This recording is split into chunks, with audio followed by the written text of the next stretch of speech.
గోంగూర mutton curry సింపుల్గా టేస్టీగా ఎలా చేసుకోవాలో ఈ వీడియోలో చూద్దాం. ముందుగా స్టవ్ ఆన్ చేసుకొని ప్రెషర్ కుక్కర్ పెట్టుకొని అందులోకి 2 లేదా 3 టేబుల్ స్పూన్ల ఆయిల్ వేసుకోవాలి. బిర్యానీ ఆకు, 4 యాలక్కాయలు, 4 లవంగములు వేసుకొని ఒక పచ్చిమిర్చిని కట్ చేసుకొని వేసుకోవాలి. అలాగే 2 పెద్ద సైజు ఆనియన్స్ని కూడా ఈ విధంగా కట్ చేసుకొని వేసుకోండి. ఇవి లైట్ గోల్డెన్ కలర్ వచ్చేంత వరకు ఫ్రై చేసుకోండి.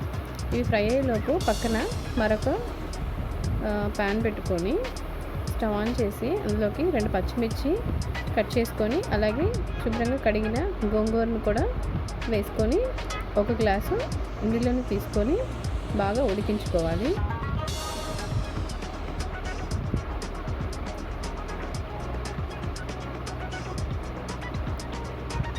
అలాగే ఈ ఆనియన్స్ గోల్డెన్ కలర్ వచ్చిన తర్వాత ఇందులోకి 1.5 టీ స్పూన్ అల్లం వెల్లుల్లి పేస్ట్ని కూడా వేసుకొని పచ్చివాసన పోయేంత వరకు వేయించుకోండి.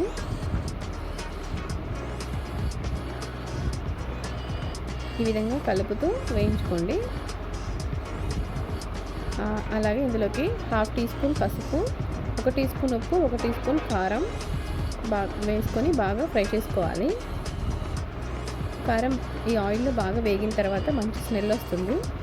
అలా స్మెల్ వచ్చిన తర్వాత ఇందులోకి మనము 4-5 సార్లు కడుక్కున్న మటన్ కూడా ఇందులో వేసుకోవాలి.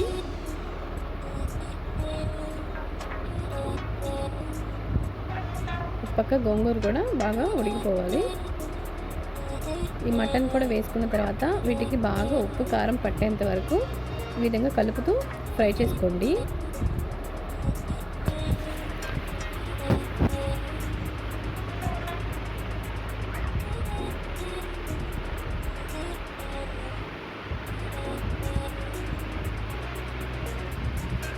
ఇలా 2 నిమిషాలు కలుపుతూ ముక్కలకి బాగా కారం పట్టిన తర్వాత ఇందులోకి 2 పెద్ద సైజు టమాటాలని కూడా కట్ చేసి వేసుకోవాలి.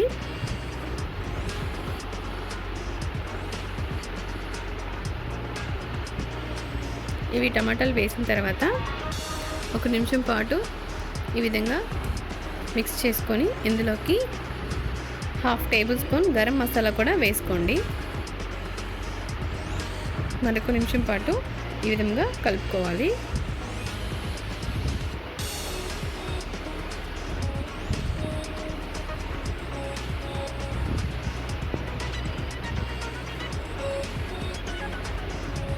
చూడండి, టమాటా కొంచెం సాఫ్ట్ అయిన తర్వాత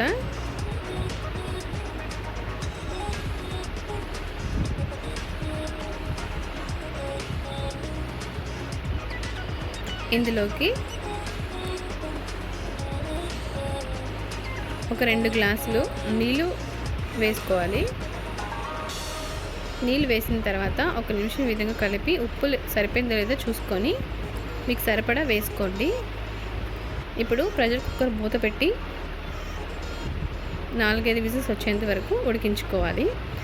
మూత పెట్టకుండా మీరు ప్రెషర్ కుక్కర్లో చేసుకోవట్లేదు అని అనుకుంటే నార్మల్గా కూడా చేసుకోవచ్చు. కాకపోతే ఒక అరగంట సేపు వరకు వీటిని ఉడికించుకోవాలి. మటన్ని ప్రెషర్ కుక్కర్ అయితే మనకి టైం సేవ్ అవుతుందన్నమాట ప్రెషర్ కుక్కర్లో. అలాగే నార్మల్ డెక్షలో ఎక్కువ టైం ఉన్న వాళ్ళు నార్మల్ పాత్రలో కూడా వండుకోవచ్చు. ఇప్పుడు ఈ ప్రెషర్ విజిల్స్ వచ్చేంత వరకు ఈలోపు ఈ గోంగూరని బాగా మ్యాష్ చేసుకొని పక్కన పెట్టుకోండి. నేను కొంచెమే తీసుకున్నా కాబట్టి స్పూన్తో ఇలా మ్యాష్ చేస్తున్నాను. ఎక్కువ తీసుకుంటే మీరు మ్యాషర్తో మ్యాష్ చేసుకోండి. గోంగూరని రెడీగా పెట్టుకోవాలి. స్టవ్ ఆఫ్ చేసేసుకోండి గోంగూరని. అలాగే ఈ ప్రెషర్ కుక్కర్లో ఒక 4-5 విజిల్స్ వచ్చిన తర్వాత ఇంకా ఉడకలేదు అని అనిపిస్తే మరొక 2-3 విజిల్స్ పెట్టుకోవచ్చు. ఈ విధంగా ఉడుకుతూ ఉంటుంది. ప్రెషర్ అంతా తీసేసిన తర్వాత ఇది ప్రెషర్ పోయిన తర్వాత కుక్కర్ విజిల్ మూత తీయండి. తర్వాత ఇందులోకి మనము ముందుగా ఉడికించుకున్నాం కదా పక్కన, ఆ గోంగూరని కూడా ఇందులో వేసుకోండి. నేను మొత్తం మాంసంలో గోంగూర వేయలేదు. ఎంత సరిపోతుందో అంత తీసుకొని 1/2 తీసేసి 1/2 వేసాను. గోంగూర మాంసము, గోంగూరకి సరిపడా మాంసం తీసుకొని వేసుకోండి. మీకు ఫుల్గా సరిపోతే అలానే ఉంచేసి వేసుకోవచ్చు. నేను సెపరేట్గా చేస్తున్నాను. ఉడికిన తర్వాత మాంసాన్ని సగం తీసేసి ఎంత గోంగూర సరిపోతుందో మాంసానికి అంత మాంసం ఉంచి కుక్కర్లో ఈ గోంగూర వేసి ఉడికిస్తున్నాను. చూడండి, ఈ విధంగా ఉడికిన తర్వాత 1 నిమిషం పాటు ఈ విధంగా కలిపి స్టవ్ ఆఫ్ చేసుకొని సర్వ్ చేసుకోవడమే. చాలా ఈజీ అండ్ సింపుల్ కూడా, చాలా టేస్ట్గా ఉంటుంది. గోంగూర టేస్ట్ గోంగూరే, నార్మల్గా ఉన్న మటన్ కర్రీ దాని టేస్ట్ దాందే. కొంతమంది గోంగూర ఇష్టపడరు కదా, సో అందుకని నేను సగం తీసేసాను. మా ఇంట్లో కూడా మేము తినము, కొంతమంది తింటాం, కొంతమంది తినము. అందుకని నేను సెపరేట్గా కొంచెం గోంగూర తీసుకొని చేశాను. ముక్కలు కూడా ఈ మాంసం అంతా కూడా చాలా చక్కగా ఉడికిపోయింది. చాలా టేస్ట్గా కూడా వచ్చింది. స్మెల్లోనే తెలిసిపోతుంది టేస్ట్ ఉందో లేదని. చాలా చాలా టేస్ట్గా ఉంది. మీరందరూ కూడా ఒకసారి ట్రై చేయండి. Thanks for watching. Like, share and subscribe my channel.